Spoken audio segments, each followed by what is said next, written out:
In this video, we'll demonstrate how to complete the medical plan, ICS Form 206. The ICS Form 206 is designed to address what happens when a responder is injured or becomes ill during the response. Remember that the ICS medical unit is there to provide any necessary medical care for incident personnel and responders, and is separate from resources providing medical care to the incident victims. Let's get started. Blocks 1 and 2 are where we add our incident name and operational period. For this example, we're using Liberty County Fairgrounds as the incident name. In Block 3, we include the name, location, and contact information of aid stations located at or near the incident site. In the last row, we note whether a paramedic is on site. In this case, we've selected yes. These aid stations are where a responder can be taken if they become injured or ill during the incident. We want to take someone who's seriously injured or ill to an aid station with a paramedic to ensure they have access to advanced life support, or ALS, rather than basic first aid. In Block 4, we list all emergency medical transportation services available to the incident. We'll include the name of each service, the location, contact information, and whether it is an ALS provider or a basic life support or BLS provider. In this example, Capital City Hospital can be reached via phone and has ALS capabilities.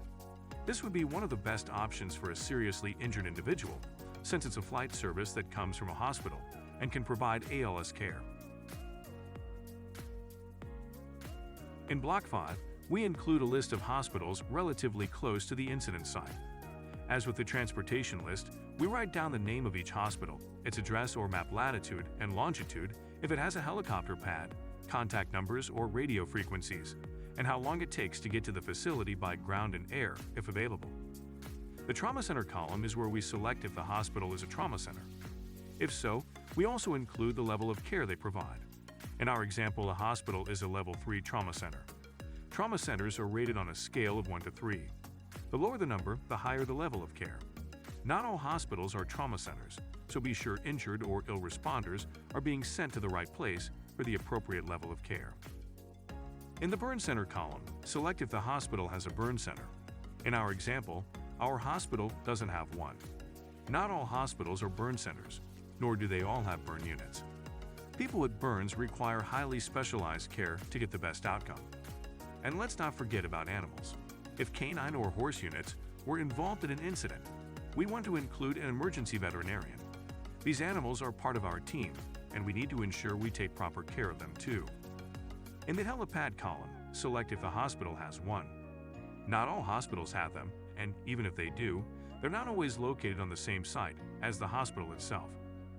The latitude and longitude of the helipad would go in Block 5, but since we are using a fictitious locality for this example, we will leave those out. Check your standard operating procedures for proper formatting. Now, let's look at another example to review. In the second row, under Hospitals, we see the Kingston Regional Medical Facility, located at the intersection of P and 18th Street in Kingston. It can be reached by phone. It's only 5 minutes away by air and 10 minutes away by ground. It's a Level 3 trauma center, but not a burn center, and it does have a helipad. In Block 6, the medical unit leader and safety officer identify any special medical emergency procedures in place. At the very least, this section should include who to contact if someone becomes injured or ill at the incident, how that person or people should be contacted, and who manages incidents within incidents. There's also a check block to indicate whether flight assets are utilized for rescue. Let's see what the medical unit leader and safety officer included in our example. If an incident within an incident happens, the responder's supervisor should be notified. They will notify EMS over the command channel and then notify the chain of command and the safety officer. It specifies what information needs to be relayed, the type of injury, mechanism of injury, kind of transport needed, and the location of the patient.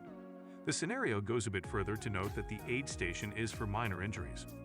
Also, remember to inform finance when there's an incident in case workers' compensation paperwork needs to be started. It's super important that the supervisor of the injured or ill person, as well as people helping that person, must be noting what occurred and what actions were taken in their activity log, ICS Form 214. This information is important as it provides details that could be used to prevent a future incident or be entered into evidence in the case of a lawsuit. Finally, the medical unit leader includes their name and signature along with the safety officer who signs and dates, giving their stamp of approval on the medical plan. That's it for the medical plan, ICS Form 206. Thanks for watching.